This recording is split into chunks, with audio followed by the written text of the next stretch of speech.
3 그리고 4주의 일진사주 명리학 제1077강 시작하겠습니다. 오늘은 양력으로 2021년 10월 18일이고요. 음력으로는 2021년 9월 13일입니다. 오늘 명식은 신축년 무술월 기해 1이 되겠고요. 일진은 기해가 되겠습니다.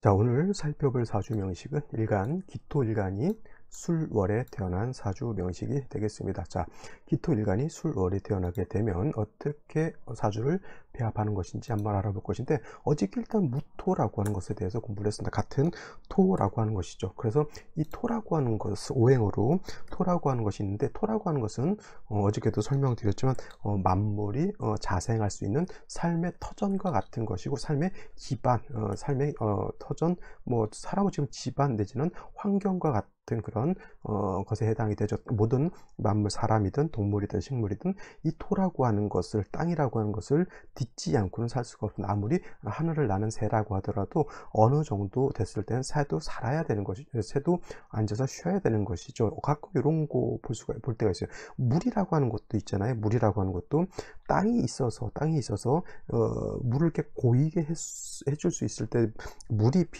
고여서 용도가 있는 것이지, 땅이 없다라고 하면 물이 고여 있을 수도 없는 것이죠. 그래서 모든 만물은 땅을 딛고 살아가야 된다. 동물도 마찬가지고 식물도 마찬가지고 특히나 사람도 이제 땅을 기반으로 해서 집을 짓고 건물을 짓고 살게 되죠. 그래서 토라고 하는 것은 신뢰를 굉장히 중시 여기는 게 뭐냐면, 땅이라고 하는 것은 없어질 수 없어요. 그죠? 땅이라고 하는 건 나물은 불에 타서 없어질 수도 있고, 물은 뭐 순식간에 땅이 꺼져서 물은 없어질 수 있지만은, 땅이라고 하는 것 자체가 없어진다라고 하는 것은 집을 지었는데 땅이 없어졌다, 집도 같이 없어지게 될 것이고요. 또 땅이 없어지게 되면 그걸 기반으로 했던 나무든 물이든 다 없어지게 되죠. 그래서 이 토라고 하는 것은 없어지지 않고 항상 항구적으로 내가 디딜 수 있을 정도의 어떤 그런 믿음과 신뢰를 주는 것이 바로 이 땅, 토가 되는 겁니다. 그래서 대체적으로 지진이 없는 나라가 좋은 나라죠. 일본 같은 이런 나라 같은 경우에는 요즘 들어 계속 뭐 지진이라든가 이런 기상 악화 같은 것들이 많이 일어나 가지고 굉장히 불안해합니다. 여러분들 땅이 움직인다라고 한번 생각해 보세요. 우리나라 같은 경우에는 지진이 이렇게 많이 안 나기 때문에 그렇게 뭐 지진에 대한 두려움 같은 것이 없지만은, 땅이 막 심각하게 움직이고 건물 자체가 흔들린다고 한다면은 엄청난 불안과 공포를 느끼게 된다. 아무래도 일본 사람들이 좀 하는 짓은 좀 밉더라도 좀 불쌍한 사람들은 아닌가, 이렇게 그런 생각이 되죠. 그래서 토라고 하는 것이 인의예지신이라고 하죠. 인이라고 하는 것은 어짐을 뜻하는 것이고요.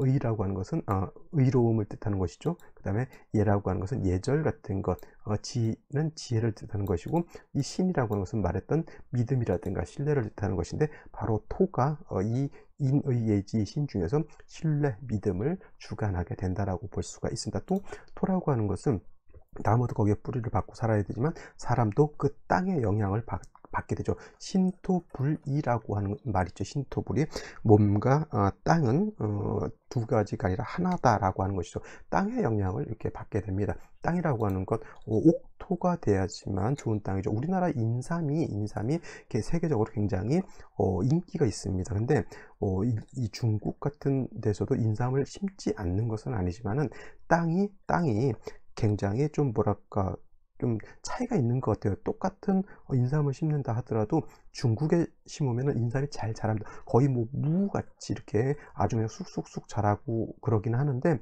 이것이 뭐냐면 액기스가 안 나온다 그렇죠. 액기스, 그 인삼에 어떤 사포닌 성분이 있어가지고 좀 쌉싸름한 이런 맛도 나고 그래야 약효가 있게 되는데, 뭐 배추라든가 이런 거 심게 되면은 자라긴 잘 자라는데, 인삼도 그렇고 배추도, 우리나라 배추는 지금 이제 월동 배추 이렇게 심어 놓게 되면 배추가 좀 찬 어떤 그런 기운을 받아서 그런지 모르겠지만 배추가 좀 단단하죠. 근데 중국 배추는 좀 물러요. 그렇게 해서 김장을 담가 놓게 되면 배추가 물러서 확실히 맛이 좀 떨어지게 되죠. 그래서 신토불이라고 하는 말, 여기서 토라고 하는 것도 우리가 지금 오행상 공부하는 그 토가 맞습니다. 그래서 땅이라고 하는 것은 항상 비옥하고 딱 온기가 있고 또 얼지 않아야 되겠죠. 습기도 있어야 되겠고, 그래서 토라고 하는 것은 수라고 하는 것, 화라고 하는 것이 서로 조화가 이루어지는 것이 필요하다. 그래서 수화기제가 필요하다라고 어저께 무토할 때도 말씀드렸고요. 저는 요 말은 무토 기토를 할 때 항상 하는 말입니다. 그래서 무토라든가 기토라든가 항상 뭐예요? 물이라고 하는 것과 불의 기운이라고 하는 것이 적절하게 조화가 이루어져 있는데, 수의 기운이 많다라고 하면 이거는 땅이 동토, 얼게 되는 것이고요. 화의 기운이 많다라고 보면은 이거는 땅이 어떻게 돼? 열토가 된다는 얘기죠. 열토가 된다라고 하는 뜻은 뭐냐면 땅이 사하라 사막같이 뜨거워진다라고 하는 겁니다. 근데 숙이 차가운데 수기가 없다, 이렇게 볼 수도 있죠. 이런 경우에는 역시나 사막화가 되는데, 이거는 몽골 같은 데라든가 고비 사막 같은 데 이렇게 보게 되면 기운이 차가우면서 물기가 없으면 습기가 없으면 땅이 척박해지죠. 그래서 사막도 뜨거운 사막이 있고 고비 사막과 같은 차가운 사막이 있다. 결국 핵심은 뭐냐면 수화가 어떻게 기제를 이루느냐가 토에 있어서 가장 큰 관건이 된다라고 하는 것이고, 이때 수라고 하는 것은 대체적으로 개수를 생각하시면 될 것 같고요. 그 다음에 화라고 하는 것은 정화, 병화가 있지만 병화를 좀 위주로 생각하시면 되겠습니다. 개수가 없으면 물론 임수 쓸 수가 있겠고, 병화가 없으면 정화도 쓸 수는 있겠지만 공력이 개수 병화를 쓰는 것에 비해서 월등히 떨어진다, 이렇게 보시면 되겠습니다. 그래서 토라고 하는 것은 이렇게 기토라고 하는 것, 무토라고 하는 것이 있는데, 기토라고 하는 것은 음양으로 구분했을 때 음이 되니까 음토가 되는 것이고요. 어저께 공부했던 무토라고 하는 것은 양토가 된다, 이렇게 보시면 되는데, 음의 기질은 제가 뭘 했습니까? 부드럽고 연약하고 작고 아담한 그런 개념이다라고 봤을 때, 양의 개념은 음에 상반되고 대비되는 개념이기 때문에 무토는 어떤 양의 기운을 가지고 있는 것은 크고 넓고 높다라고 하는 개념으로 생각하시면 된다고 말씀을 드렸죠. 그래서 양토인 무토라고 하는 것은 고황토라고 해서 큰 산이라든가 산맥이라든가 아니면 넓은 광야 같은 그런 아주 좀 광범위한 그런 막대한 그런 큰 개념의 토라고 보게 된다라고 하면, 음토인 기토라고 하는 것은 작은 전원토라고 이렇게 볼 수가 있습니다. 전원이라고 하는 것은 눈밭을 의미할 수도 있겠고요. 또 원이라고 하는 것은 작은 정원이라든가 분토라고 해서 작은 화분 자체가 아니라 화분 속에 담겨져 있는 작은 흙을 이렇게 비유하시면 됩니다. 그래서 기토라고 하는 것은 옥토이면서 물기를 가지고 있는 작은 그런 토이면서 또 니사라고도 이렇게 표현한다라고 했죠. 니사, 물기를 머금고 있는 진흙, 쉽게 말하면 뻘 같은 거 있죠. 뻘이라고 하는 것이 우리나라 저쪽 서해안에 있는 그런 뻘들이 굉장히 세계적으로 문화유산이 될 정도로 굉장히 생명력이 있다라고 이렇게 표현을 하고 있습니다. 그래서 이렇게 옥토 같은 이런 진흙 같은 개념이 된다라고 말씀을 드릴 수가 있습니다. 그래서 이렇게 토라고 하는 것은 양토인 무토, 음토인 기토로 나타나게 되는데, 무토라고 하는 것은 넓은 땅이기 때문에 간목이라고 하는 것, 병화라고 하는 것, 그 다음에 개수라고 하는 것이 어떻게 조화를 이루느냐에 따라서 무토라고 하는 것이 좋아질 수도 있고 나빠질 수도 있다라고 본다라고 하면, 기토는 작은 토이기 때문에 간목보다는 역시나 병화라고 하는 것과 개수가 어떻게 조화를 이루느냐에 따라서 기토는 기토의 어떤 용도가 나타난다. 근데 여러분 기토를 생각할 때 이렇게 생각하시라고 말씀드렸죠. 뭐예요? 화초가 심어져 있는 화분이다, 이렇게 생각하시면, 화분이라든가 텃밭이다 라고 이렇게 생각하시면 돼요. 그래서 굳이 기토는 간목이라고 하는 것을 너무 생각에 두지 않으셔도 된다라고 하는 겁니다. 묘월 같은 경우에는 간목을 취유하는 경우가 가끔 월의 특성상 있긴 하지만, 기본적으로 기토라고 하는 것은 화초가 심어져 있는 화분과 같다, 이렇게 생각하시면 병화, 개수를 위주로 기토는 배합을 하면 된다, 이렇게 생각하시면 되겠고요. 기토일간이 태어난 월령 술월에 대해서 한번 알아보도록 하겠습니다.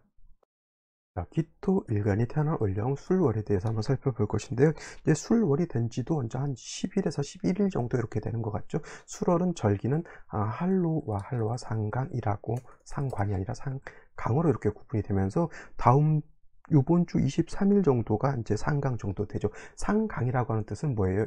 설이죠.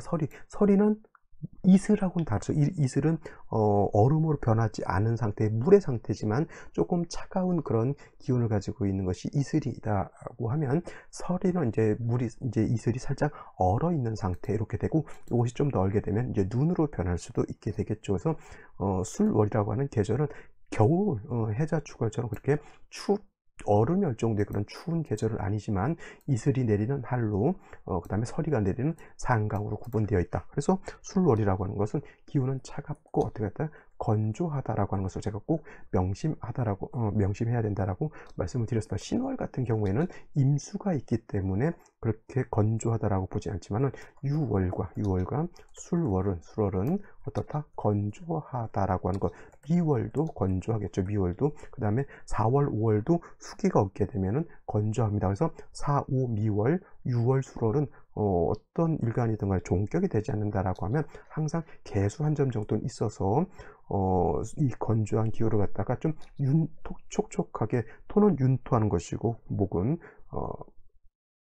뿌리를 배양해야지만 살 수가 있는 것입니다. 그래서 술월은 기후 자체가 되게 차가우면서 건조하다. 그리고 술월이 넘어가게 되면은 입동이 지나면서 이제 바로 해자축월이라고 하는 겨울로 넘어가기 때문에, 겨울로 넘어가게 되면 눈이 내리는 아주 엄동설한이 된다. 그래서 신유, 술월이 모두 계절로는 가을이라 하더라도 술월이 바로 겨울과 맞닿아 있기 때문에, 신유, 술월 중에서 술월이 가장 차가운, 혹한까지는 아니지만 숙살지기가 가장 강한, 가을 중에서도 가장 강한 그런 시절이 된다라고 볼 수 있습니다. 그래서 술월 같은 경우는 일단 원령 자체가 토가 왕한 토왕절이라 하더라도 뭐가 필요하다? 토가 왕하더라도 병화로서 조후하는 것이 필요하다. 차가우면은 나무도 꽃도 피지 않게 되겠죠. 그래서 술은 토가 왕하다 하더라도 병화로서 조후해야 된다. 어떤 분들이 조후를 하면서, 조후라고 하는 개념, 조후라고 하는 것은 뜨거운 것을 시원하게 만들어주는 것도 조후가 되는 것이고요. 그러니까 예를 들면 여름에 에어컨 가지고 시원하게 해주는 것이 조후가 되는 것이고, 해자축월이 겨울에 차가울 때, 추울 때 따뜻한 난로로서 보온하는 것도 조후가 되는 것인데, 추울 때 그러니까 예를 들면 이런 거죠. 추우면 겨울에 화가 있어야 되는 거예요. 동굴 같은 데 들어가 있으면은, 물론 찬 바람은 막아줄 수 있다 하더라도 동굴 안도 차갑습니다. 그래서 옛날 우리 원시인들이 동굴 안에다 터전을 잡고 그 안에서 불을 피우고 살았습니다. 근데 어떤 명리학 가르치시는 분이 해자축월, 술월 같은 경우에 토가 있으면 조후가 된다 이렇게 말씀을 하시는 분들이 있는데, 조후는 수랑 화 가지고 조후하는 것이지 토 가지고 조후가 되지 않는다. 만약 이런 경우는 있을 수 있어요. 술토가 있으면은 오화라든가 인목 같은 것이 있게 되면은 인오술 화국을 짓기 때문에 예를 들어서 뭐 가을이라든가 겨울에 이 화 가지고 따뜻하게 해줄 수는 있지만은, 토 자체를 가지고 무토기토 내지는 지시로 진술중미 토를 가지고 조후한다, 이건 말도 되지 않는다 이렇게 생각하셔야 됩니다. 조후는 뭘 가져간다? 여름에는 술을 가지고 조후를 하는 것이고요. 그 다음에 겨울에는 화를 가지고 조후를 합니다. 물론 이제 신유, 술월에도 차가우니까 조후의 필요성이 있고요. 그 다음에 또 인묘진월이라 하더라도 목이 왕하니까 화가 왕해지게 되면은 봄에도 좀 여러분들 덥잖아요. 그때 좀 더위를 좀 빨리 타는 사람들은 봄에도 에어컨 켜고 사는 사람들이 있습니다. 그건 이제 개인적인 특성이지만, 원래 조후라고 하는 것은 4, 5, 미월과 해자축월이 가장 조후에 민감하고요. 인묘진월이라든가 신유술월 같은 경우에는 상황에 따라서 필요할 수도 있고 필요하지 않을 수도 있기 때문에, 이때는 원령의 특성에 따라서 그때그때 맞춰서 생각하시면 된다라고 하는 겁니다. 일단 중요한 거, 술월은 늦가을이면서 토가 왕한 계절이고요. 어저께 무토가 됐던 오늘 기토가 됐던 술월에 이렇게 태어나게 되면 일간 자체가, 무토기토가 일간이 신왕한 사주가 되는데, 만약에 기토가 술월에 태어나게 되면 일간이 왕합니다. 그래서 이런 경우에는 아까 말씀드렸지만 기온은 차가우면서 되면서 어떻다 매우 건조한 그런 기후 조건이 되기 때문에 개수로서 마른 술토를 갖다가 윤토, 아무리 기토 자체가 물기를 가지고 있다 하더라도 윤토하는 것이 필요하고요. 또 병화로서 따뜻하게 조후하는 것도 당연히 필요하게 되는데, 문제가 뭐냐면은 만약에 술월에 이렇게 무토가 투출하는 경우에는 이 경우에는 아무리 일간이 기토, 음토라서 제가 간목을 치용하지 않는다라고 말씀을 드렸지만은, 이 술월에 토의 기운이 강한데 양간이 이렇게 투출하게 되면 성향 자체가 음토라 하더라도 용신을 치용하는 방법에 있어서는 양간과 같이 봅니다. 그래서 이런 경우에는 큰 산 옆에 작은 텃밭이 있다라고 이렇게 보시면 되겠고요. 이 기토가 살기 위해서는 큰 산을 갖다가 어느 정도 개간해야 된다라고 하는 그런 개념으로 생각하셔도 될 것 같습니다. 그래서 이런 경우에는 이렇게 음간이 양간의 어떤 임관지라든가 제왕지, 아니면 이렇게 걸록과 비슷한 그런 월에 태어났는데 양간이 투출하게 되면, 이런 경우에는 음간이라 하더라도 용신치용법은 양간과 같아진다. 이런 경우에는 간목으로서 토를 소토하고 무토를 소토 내진 제거한다라고 이렇게 표현해도 되고요. 개수로서 윤토하고 병화로서 뭘 한다? 조후한다. 이런 개념으로 보시면 되겠습니다. 이건 이제 무토가 투출했을 때는 이런 개념이고요. 무토가 투출되지 않았을 때는 그냥 개수 병화로서 사주를 배합하면 되는데, 오늘 같은 경우에 바로 무토가 투출된 그런 명식이기 때문에 요거 간목을 치용할 수 있는 그런 사주 국세가 된다, 이렇게 보시면 되겠습니다. 자, 그러면 오늘의 명식을 다시 한번 살펴보도록 하겠습니다. 기토, 일간, 음토가 술월에 태어난 사주 명식이 되겠고요. 격국이라고 하는 것 놓고 보게 되면, 어저께 무토 술월에 태어났을 때도 원래 저거는 무토 입장에서 술토는 비견이 되는 것이고요. 오늘 같은 경우 기토 입장에서 술토를 보게 되면 얘는 겁재가 됩니다. 겁재. 기토는 음토고 술토는 양토이기 때문에 겁재가 되는데, 이걸 갖다가 그렇다고 겁재격으로 보지 않습니다. 겁재격이라고 하는 격은 원래 십정격에는 없는 격국이기 때문에, 이런 것은 그냥 겁재격, 무슨 뭐 용거, 무슨 이렇게 특수하게 부르는 명칭도 있지만은, 이거는 그냥 단순하게 그냥 이렇게 생각하시면 돼요. 그냥 걸록격에 준해서 본다. 준 걸록격이다, 이렇게 그냥 제가 만든 말이지만 이렇게 보시면 되겠고요. 일단 기토가 수로를 태어나게 되면 신왕하다라고 하는 것이 특징이 되겠죠. 그래서 대체적으로 일간이 왕하게 되면 억부용신법에 따라 관사를 치용하는 것인데, 특히 음간 같은 경우에는, 음간이라고 하는 것은 을목이라든가 정화, 그 다음에 기토, 신금, 개수 이렇게 되는데, 양간은 왕하면 관사를 치용하지만 대체적으로 음간은 왕하다 하더라도 관사를 치용하기보다는 식상, 재성을 쓰는 것이 더 좋은데, 아까도 말씀드렸지만 음간이라 하더라도 양간의 임간지에 태어나서 양간이 투출하게 되면 그때는 비록 음간이라 하더라도 양관과 같은 용신치용법을 쓴다라고 말씀을 드렸습니다. 오늘 같은 경우 바로 월간에 이렇게 무토가 투출되어 있기 때문에, 이런 경우가 이제 간목으로서 왕토를 소토하고 개수로서 윤토하고 병화로서 뭘 한다? 조후해야 되는 그런 사주 국세가 되는 것이죠. 근데 이제 연지를 이렇게 보게 되면 축토를 이렇게 보았습니다. 수월에 기토가 왕하고 무토까지 투출되어 있어서 일간 자체가 굉장히 왕한 중에 다시 연지에서 이렇게 축토를 보게 되면 일간이 매우 극왕해진다. 무토가 어저께는 무술일이었죠. 무술. 그래서 무토도 굉장히 왕한 것이 문제가 됐다라고 보면은, 오늘 기토가 수월에 태어나서 무토 토출하고 다시 이렇게 축토까지 보게 되면 음간인 기토가 굉장히 왕해졌다라고 보실 수 있고요. 어제는 무술이었지만 오늘 그래도 해수가 있기 때문에 술월의 재성을 봐서 이 재성이 토를 갖다가 윤토할 수 있다. 윤토. 요거는 좀 장점, 어제 무술일에 비해서는 좀 장점이 될 것이고요. 그 다음에 연간에 요 신금은 토가 많게 되면 매금 될 수 있는 그러한 좀 단점이 없지 않아 있습니다. 그래서 이런 경우에는 뭐 무술 같다라고 하면 토다 목절로 보기 때문에 좀 안 좋다 하더라도 음간이기 때문에, 이런 경우에는 간목이 있다라고 하면 토를 갖다가 소토할 수도 있지 않을까, 이런 생각을 해보게 됩니다. 자, 그러면 생시를 보면서 설명드리도록 하겠습니다. 자, 생시를 보도록 하겠습니다. 제일 먼저 갑 갑자시를 보죠. 갑자시가 된다라고 하면 일단 갑목이 투출되어 있기 때문에, 자, 술월에 음간 기토가 있다 하더라도 무토가 투출하게 되면 갑목으로서 무토를 소토함이 필요하다라고 말씀을 드리는데, 이렇게 기토 옆에 갑목이 있게 되면은 갑목이 무토를 제하는 것이 아니라 음토인 기토하고 갑목이 서로 탐합하는라고 보기 때문에 저 무토를 소토하지 않습니다. 그래서 이런 경우에는 저는 이렇게 일간이 관성하고 탐합하거나 일간이 재성하고 합을 하는 것을 저는 그렇게 썩 좋게 보진 않고요. 그 다음에 이 사주는 해수와 자수를 받기 때문에 술월에 수가 많아지게 되면 한습해지기 때문에 이거는 조구도 잘 이루어지지 않았다라고 이렇게 보실 수 있겠고요.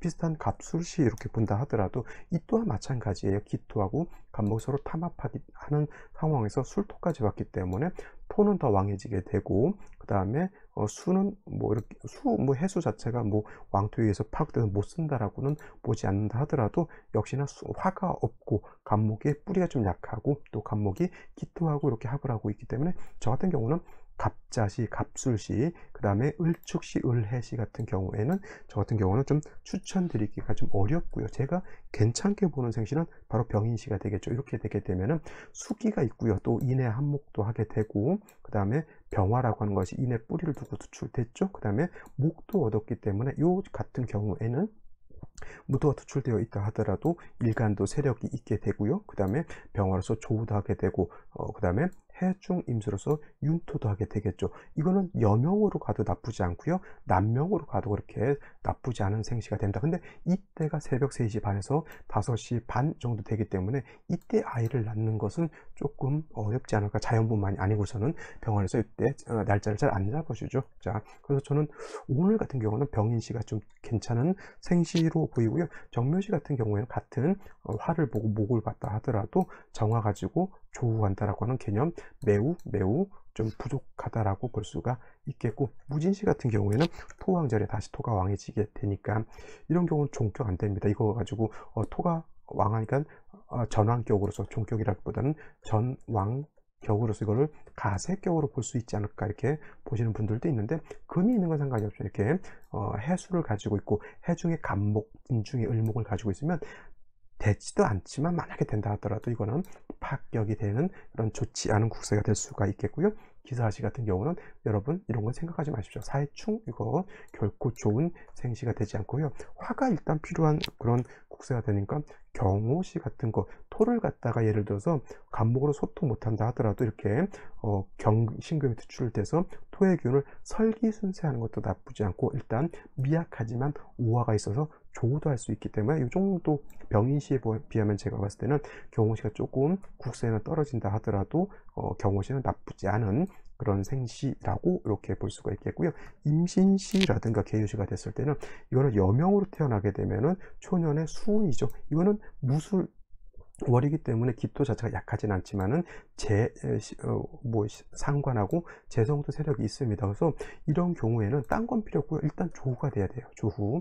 그러니까 여자로 태어났을 때는 기해경자 신축이 조금 한습이 가중되는 것이고, 남자 같은 경우는 정유병신의 천간에 병정화가 투출되어 있다 하더라도 대운 자체가 신유대운이기 때문에 이런 경우에는 화해균이 좀 부족하죠. 그래서 이런 경우에는 남자는 24살부터 운이 좋아지는 걸로 보게 되고요. 여자는 37쯤 돼야지만 운이 조금 온기가 들어오기 때문에 되게 되는데, 사람이 30년 운이 좀 20년 대신 30년 운이 조금 안 좋다 이렇게 보게 되면은 매우 힘든 겁니다. 그죠? 물론 이제 대운이라고 하는 것이 한 60년씩 좋으면 얼마나 좋겠습니까? 많은 대운이 5년, 10년도 채 좋지 못한 사람들이 무지 많습니다. 그래서 이 정도 되면은, 만약에 이때 태어났다라고 하면 조금 우리 그런 말 많이 쓰죠. 나는 대기만성형 사람이다. 큰 그릇은 보다 늦게 이루어진다.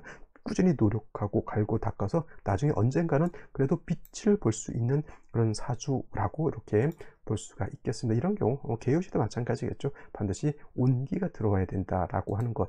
여기서 가장 안 좋은 건 뭐냐면 기사시가 되겠죠. 사해상충 되게 되면은 화가 있어도 화를 못 쓰게 되고, 수가 있어도 수가 사해충으로 인해서 또 깨지게 된다라고 하는 것이 되니까 그렇고, 좋은 생시, 제가 봤을 땐 병인시, 경호시 요 정도 생각하시면 되겠습니다. 나머지 뭐 갑자시라든가 임신, 기해요시, 의례시 이렇게 수가 많아지는 것은 반드시 어디로 가야 된다? 운은 화운을 만나야지만 온기가 들어와서 사주가 발전할 수 있다. 이렇게 보시면 되겠습니다. 자, 오늘은 여기까지 설명드리도록 하고요. 저는 내일 또 찾아뵙도록 하겠습니다. 감사합니다.